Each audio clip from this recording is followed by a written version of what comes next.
Hello guys, it's me Shahriyan Nibir and welcome to my another new vlog video. Today I'll show some interesting video. Let's start.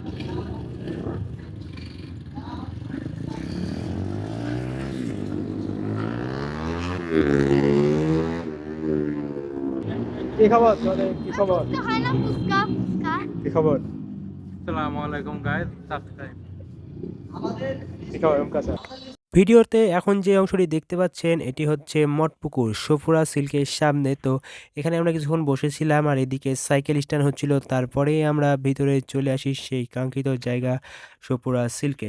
প্রাচীনকাল থেকে রেশমের জন্য রাজশাহী বিখ্যাত। ঐতিহ্যবাহী রাজশাহী সিল্কের শাড়ির কদর রয়েছে দেশে বিদেশে।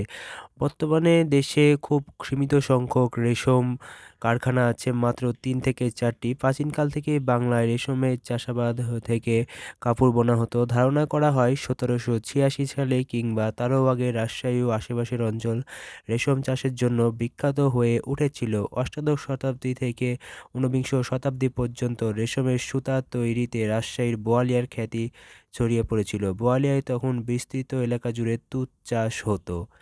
রাজশাহী বেসিক শিল্প এলাকাকে বলা হয় সিল্কের এলাকা। এখানে সুপুরা সিল্ক ছাড়াও রয়েছে Usha silk, Amina silk, Rajshahi silk সহ আরও অনেক শোরুম। পুরাপুরি সিল্ক ছাড়াও রেশম সুতার সঙ্গে বিভিন্ন কাপড়ের সংমিশ্রণ ঘটিয়ে সেমি সিল্ক পোশাক বিক্রি করা হয়। রাজশাহীতে কয়েক বছর আগেও ৬০ থেকে ৭০টি শিল্প কারখানা ছিল, বর্তমানে চালু আছে মাত্র ৩ থেকে ৪টি।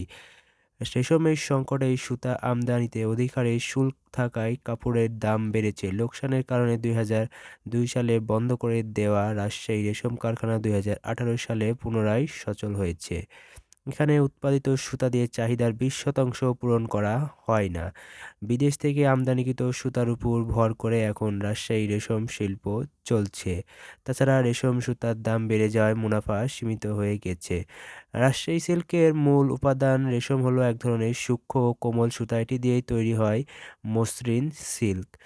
তুঁত গাছের সবুজ পাতায় পলু পোকার গুটি রেখে প্রক্রিয়া করে সুতা আহরণ করা হয়। তুঁত চাষ ও পশুপালনকে একত্রে রেশম চাষ পদ্ধতি বলা হয়। ওয়ালাইকুম আসসালাম। কি করছেন আপনারা এখানে?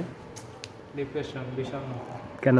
এর হচ্ছে এখানে গার্লফ্রেন্ড এক্স গার্লফ্রেন্ড আসছি এখানে কিন্তু কিছু টাকা নাই, কষ্ট লাগছে। আহা, দেখবেন এই যে আমার পকেটে ১০০ টাকা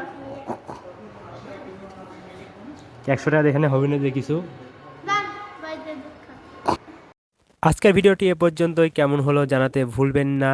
আর আপনারা অবশ্যই ভাই বোনরা বা পরিবারের লোকজন একত্রিত হলে অবশ্যই ঘুরবেন, বেড়াবেন, এতে শরীর মন ভালো থাকবে এবং সুন্দর সময় কাটবে। ধন্যবাদ সকলকে, দেখা হবে নতুন ভিডিওতে। আল্লাহ হাফেজ।